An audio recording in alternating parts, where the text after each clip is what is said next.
नमस्ते दोस्तों, CS Satbir Singh YouTube channel पे आपका स्वागत है। दोस्तों, GST 3B की फाइलिंग में बड़ा बदलाव किया जा रहा है। अब आपको वार्निंग मैसेज भी दिखाई देगा यदि आप गलत इनपुट एज क्रेडिट एंटर करेंगे GST 3B में। दोस्तों, इसका कारण है गवर्नमेंट ने already electronic credit reversal and reclaim reporting के लिए लेजर स्टार्ट किया है GST पोर्टल पे, जिसे कि अब मैच किया जाएगा आपकी GST 3B के साथ है। दोस्तों, इसके ऊपर हम पहले ही वीडियो कवर कर चुके हैं कि आपको जो ITC रिवर्सल करना है उसकी ओपनिंग बैलेंस की रिपोर्टिंग कैसे करनी है। इसके ऊपर आप CS Satbir Singh YouTube channel पे वीडियो रेफ़र कर सकते हैं। दोस्तों, जैसे कि आप देख सकते हैं GST पोर्टल पे नया लेजर स्टार्ट किया गया है, जो कि आप देख सकते हैं GST पोर्टल पे लॉगिन करके सर्विस में जाके लेजर में जाके यहाँ पे electronic credit reversal and reclaim statement के लिए गवर्नमेंट ने लेजर स्टार्ट किया है।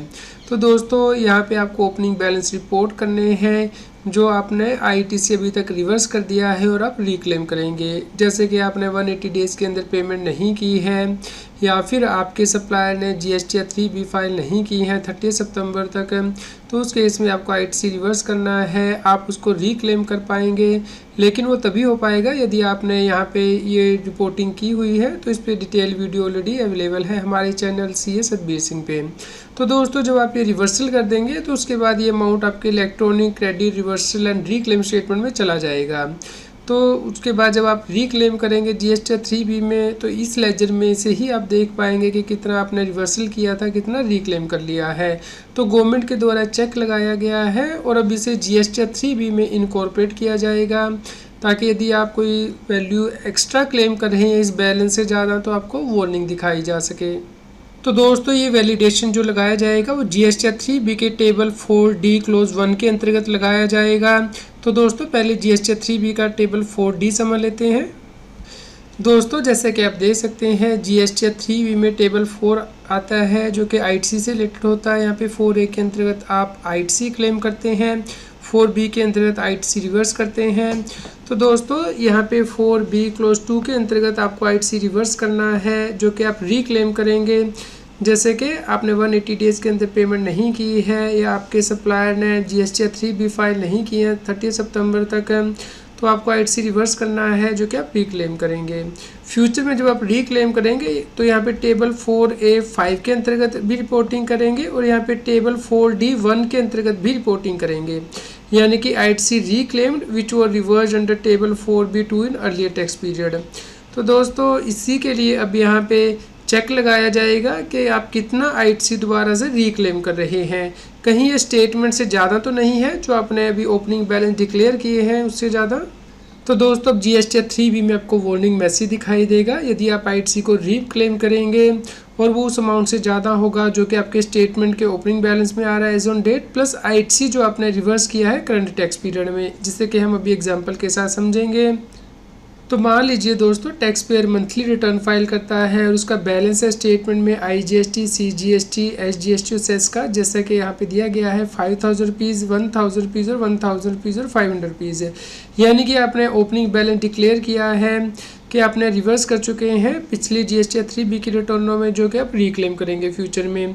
तो अब मान लीजिए आप करंट टैक्स पीरियड में रिटर्न फाइल करते हैं GST 3B में और टेबल 4D1 के अंतर्गत दिखाते हैं कि आप 4000 क्लेम कर रहे हैं IGST में से और 700 रिक्लेम कर रहे हैं CGST में से और 700 SGST में से और 200 रुपीज़ सेस का जो ITC है वो क्लेम कर रहे हैं। तो दोस्तों, यहाँ पे क्योंकि अमाउंट ये ओपनिंग बैलेंस से ज़्यादा नहीं है जो कि आपने डिक्लेयर किया है, तो इसलिए यहाँ पे कोई प्रॉब्लम नहीं आएगी, कोई वार्निंग मैसेज आपको नहीं दिखाई देगा। दोस्तों, दूसरा एग्जांपल लेते हैं। मान लीजिए आपने ओपनिंग बैलेंस रिवर्स किए हुए हैं और लेजर में बैलेंस आ रहा है स्टेटमेंट में, प्लस आप करंट ईयर में और अमाउंट रिवर्स करते हैं 100 CGST का, 100 SGST का, जो कि आप रिक्लेम करेंगे। और उसके बाद यहाँ पे टेबल 4D1 के अंतर्गत रिक्लेम कर रहे हैं अमाउंट को। तो जो रिक्लेम अमाउंट है इससे ज़्यादा नहीं है, opening plus reverse during the year, इसलिए कोई वार्निंग मैसेज दिखाई नहीं देगा। इसी प्रकार दोस्तों, हम तीसरा केस डिस्कस करते हैं। यहाँ पे आपके पास ओपनिंग में बैलेंस है 5000 IGST का, 700 आप और रिवर्सल करते हैं टेबल 4B2 के अंतर्गत, तो टोटल 5700 का रिवर्सल आपके पास है और आप रिक्लेम कर रहे हैं सिर्फ 5500।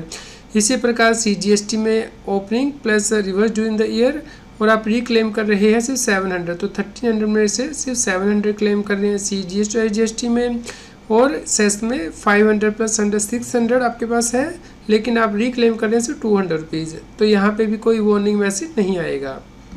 दोस्तों फोर्थ केस डिस्कस कर लेते हैं। तो यहाँ पे हेड वाइज भी यदि आप ज़्यादा क्लेम करेंगे तब भी आपको वार्निंग मैसेज आएगा।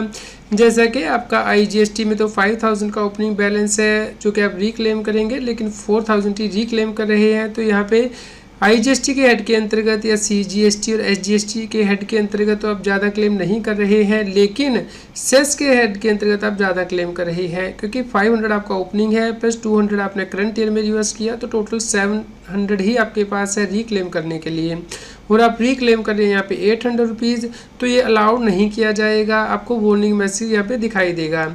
लेकिन फिर भी आप GST 3B को फाइल कर पाएंगे। तो यहाँ पे आपको ध्यान रखना है कि ये केस जो है GST ऑफिसर स्क्रूटनी के लिए उठा सकता है कि आपने ITC को ज़्यादा रिक्लेम किया है एज़ कम्पेयर टू जो आपने उसे रिवर्स किया था। तो दोस्तों फिफ्थ केस है, आपके पास ओपनिंग बैलेंस 5000 है IGST का जो आपने रिवर्सल में डाला है, जो कि डिक्लेम करेंगे, और करंट ईयर में आपने 12000 और रिवर्स किया है, और उसके बाद आपने रिक्लेम किया 15000, तो यहाँ पे कोई वार्निंग मैसेज नहीं आएगा, क्योंकि आपका reclaim amount opening plus current year के रिवर्सल से कम है। दोस्तों सिक्स्थ केस है, मान लीजिए आपके स्टेटमेंट में ओपनिंग 5000 है और आप करंट ईयर में रिवर्स कर रहे हैं 12000, तो टोटल आपके पास 17000 का रिवर्सल है, लेकिन आप रिक्लेम कर रहे हैं 18000 का IGST, तो इस केस में आपको वार्निंग मैसेज दिखाई देगा। इसी प्रकार आप जो CGST का अमाउंट है वो ज़्यादा रिक्लेम कर रहे हैं, क्योंकि आपके पास 2000 ही अवेलेबल है और आप 3000 CGST 3000 SGST में क्लेम कर रहे हैं, या फिर इसी प्रकार सेस में आप ज़्यादा क्लेम कर रहे हैं, क्योंकि अवेलेबल आपके पास 2500 है जो आपने रिवर्स किया है, और आप रिक्लेम 3500 कर रहे हैं, तो इन केसेस में आपको वार्निंग मैसेज दिखाई देगा। तो आपको ध्यान रखना है कि यदि आप फिर भी GST 3B को फाइल करेंगे तो उस केस में स्क्रूटनी की जा सकती है GST ऑफिसर के द्वारा। तो दोस्तों यदि आप GST 3B के टेबल 4D1 में ज़्यादा रिक्लेम करेंगे एज़ कम्पेयर टू जो आपका क्लोजिंग बैलेंस होगा स्टेटमेंट में, प्लस जो आप ITC रिवर्स करेंगे करंट रिटर्न पीरियड में, तो उस केस में वार्निंग मैसेज दिखाई देगा। वार्निंग मैसेज में आपको ये लिखा हुआ मिलेगा, ITC reclaimed by you in table 4D1 is more than the available ITC reversed including the reported amended opening balance. Kindly report the correct value for proceeding further. तो दोस्तों आप अपनी सही GST 3B को फाइल कीजिए, और यदि आपने अभी तक ओपनिंग बैलेंस रिपोर्ट नहीं किए हैं जो कि आप रिक्लेम करेंगे फ्यूचर में, तो जल्दी से कर दीजिए। दोस्तों ITC रिवर्सल की रिपोर्टिंग कैसे करनी है, इसके लिए आप हमारे चैनल CS बेसिंग पे जा सकते हैं और वीडियो पे क्लिक करेंगे। तो दोस्तों आपको ये 2 वीडियो ज़रूर देखनी है। GST पोर्टल पे जो नया लेजर आया है, यहाँ पे किस डेट तक की आपको रिवर्सल करनी है GST 3B में, ITC की जो आपने की है उसकी रिपोर्टिंग कैसे करनी है, और यहाँ पे ये जो दूसरा वीडियो है ITC reversal reporting opening balance, तो इससे आपको क्लैरिटी आ जाएगी कि आपको कैसे रिवर्सल करनी है। उम्मीद करते हैं आपके लिए यह न्यूज़ यूज़फुल रही होगी। कृपया लाइक करें और शेयर करें ताकि सभी लोगों तक ये जानकारी पहुंच पाए और वो GST की कॉम्प्लायंस कर पाएँ। रेगुलर GST और टैक्स अपडेट के लिए इस चैनल को सब्सक्राइब करें। फ्रेंड्स, आप TDS, इनकम टैक्स, GST और अकाउंटिंग सॉफ्टवेयर ऑडिट ट्रेल के साथ कॉम्प्लायंस आसानी से कर सकते हैं। इन सॉफ्टवेयर के डेमो देखने के लिए आप हमें मोबाइल नंबर के साथ ईमेल कर दीजिए taxil@gmail.com पर। आप हमें टेलीग्राम ऐप CS बेसिंग टैक्सिल पे ज्वाइन कर सकते हैं ताकि आप GST और इनकम टैक्स के रेगुलर अपडेट अपने मोबाइल पर ही प्राप्त कर सकें।